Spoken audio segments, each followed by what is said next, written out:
शिवसेना उद्धव बाळासाहेब ठाकरे महिला आघाडीच्या वतीने जे आहे ते नांदेड शहरात आंदोलन करण्यात आलं। आपण बघतो या ठिकाणी काही महिला एकत्र आल्यात आणि त्यांनी जे आहे ते सरकारच्या विरोधात आंदोलन केल्याचं चित्र आपल्या ठिकाणी पाहायला मिळतं। आपण त्यांच्यासोबत सुद्धा संवाद साधणार आहोत। काय सांगाल, ज्या पद्धतीने आपण आंदोलन केले, काय मागण्या आहेत? आपण आंदोलन केले, काय मागण्या आहेत? मागण्या काही नाहीये, या सरकारचा आम्हाला धिक्कार करायचा आहे। आज जिथं पहलगाम हल्ल्यानंतर अजूनही जखमा भरलेले नाहीयेत, ते जखमा ताजे असताना पाकिस्तान सोबत तुम्ही क्रिकेट खेळता, अरे ही लाजिरवाणी गोष्ट आहे। तुम्ही ते हल्ल्यानंतर एअर स्ट्राईक केला, एअर स्ट्राईक नंतर तुम्ही अचानक हल्ला थांबवला, का थांबवला? भारताच्या जनतेला याच्या प्रश्नाचं उत्तर द्या, का थांबवला? समोर नष्ट का केलं नाही पाकिस्तानला? आणि आजच्या घडीला तुम्ही अजून त्यांच्यासोबत, ज्या लोकांचं आम्हाला तोंड पाहायचं नाही त्यांच्यासोबत तुम्ही पाकिस्तानचं मॅच तुम्ही खेळता, म्हणजे काय आहे हे? लोकांना, जनतेला कळू द्या की तुमची दुप्पटी ही जे भाषा आहे, तुमचं वागणं आहे, हे जनतेसोबत तुम्ही जे गेम खेळता हे लोकांना कळू द्या ना।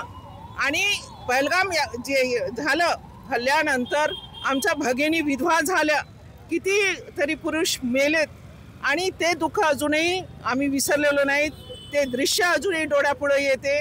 आणि त्या हल्ल्यानंतर खूप मोठी अपेक्षा होती की मोदी सरकार काहीतरी करेल, पण ते सगळं काही नाही। काही दिवसानंतर सगळं थंड बस्तामध्ये झाले, टाकून दिलेलं आहे। आणि अजून त्यांच्यासोबत जर क्रिकेट मॅच ठेवत असाल तर तुम्ही काय परत त्यांना भारतामध्ये एंट्री देणार आहात? हां, परत त्यांना भारतामध्ये बोलवणार आहे? म्हणून आम्ही हे मोदी सरकारचा धिक्कार करत असून पक्षप्रमुख आमचे आदरणीय उद्धव साहेबांनी जे आम्हाला आदेश दिलेले आहे की तुम्ही कुंकवाचं पॅकेट त्यांना पाठवा, कमीत कमी थोडी तरी लाज वाटेल त्यांना, म्हणून आज हे आंदोलन आम्ही इथं करत आहोत। बीजेपी सरकारचा, यांच्या आमदारांचा, यांच्या खासदारांचा, यांची जे नीती आहे त्या सगळ्यांचा पूर्ण महिला आघाडी धिक्कार करत आहे। आपण जे या ठिकाणी सिंदूर सुद्धा जमा केलाय, सिंदूर आम्ही मोदी सरकारला पाठवतो सर, आम्ही त्यांचा धिक्कार करतो। क्रिकेट खेळणाऱ्याचा धिक्कार करेल मी या ठिकाणी। क्रिकेटरनी आवाज उचलायला पाहिजे, BBCIच्या लोकांनी म्हणायला पाहिजे की हम उसके साथ मॅच नाही खेळते, काय केवळ पैशासाठी मॅच खेळू नये, देशाच्या लोकांच्या भावना ह्यांनी समजल्या पाहिजे। सरकारच्या नावाने ओरडण्यापेक्षा BBCIच्या नावाने ओरडलं पाहिजे। त्यांनी जे करा म्हटलं ते पैशासाठी करतात का? हां, त्यांच्या बाया लेखी नव्हत्या का? ती बाई एका प्रेतजवळ बसून रडत होती, एक महिला भगिनी होती।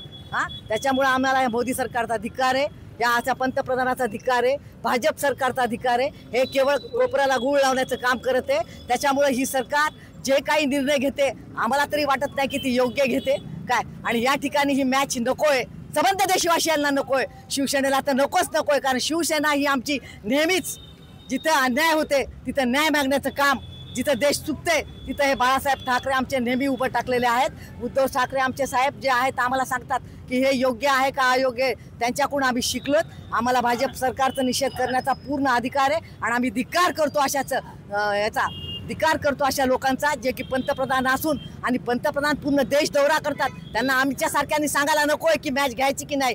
परस्पर त्यांनी मॅच जर आज रद्द केली असती तर देशाने त्यांचं स्वागत केलं असतं, भाजप सरकारला डोक्यावर उचलून घेतलं असतं, पण त्यांचा आम्हाला धिक्कार करण्याची वेळ आली। आणि त्यामुळं ज्या महिलांचा सिंदूर पोचला गेला त्याच्यामुळं आम्हाला अत्यंत वाईट ही घटना आहे, म्हणून आम्ही त्यांना स्वतः सिंदूर लावून बसा तुम्ही, म्हणून त्यांना आम्ही हे बॉक्स पाठवतो। उद्धव बाळासाहेब ठाकरेच्या वतीने आम्ही मोदी सरकारला हे सिंदूर पाठवतो। साहेब आमचे सिंदूर स्वीकारा आणि तुम्हाला जर सिंदूरची किंमत वाटत असेल तर त्याचा तुम्ही विचार करा आणि मॅच रद्द करा, असं BBCIला माझं म्हणणं आहे आणि तमाम खेळाडूला माझं म्हणणं आहे, कारण खेळाडू सुद्धा भारताचेच आहेत आणि त्यांना आम्हाला हेच म्हणायचं आहे की यांच्याबरोबर मॅच नको, बस। निश्चित आपण बघतो हे शिवसेना महिला आघाडीच्या सगळ्या पदाधिकारी होत्या ज्यांनी भारत पाकिस्तान मॅचला जे ते विरोध दर्शवला आणि भाजपाच्या विरोधात जे ते आंदोलन या ठिकाणी सुरू केले आणि यांनी सिंदूर जमा केलाय तो सुद्धा सरकारला पाठवण्यात येणार आहे। ज्ञानेश्वर लोंढे, TV9 मराठी, नांदेड।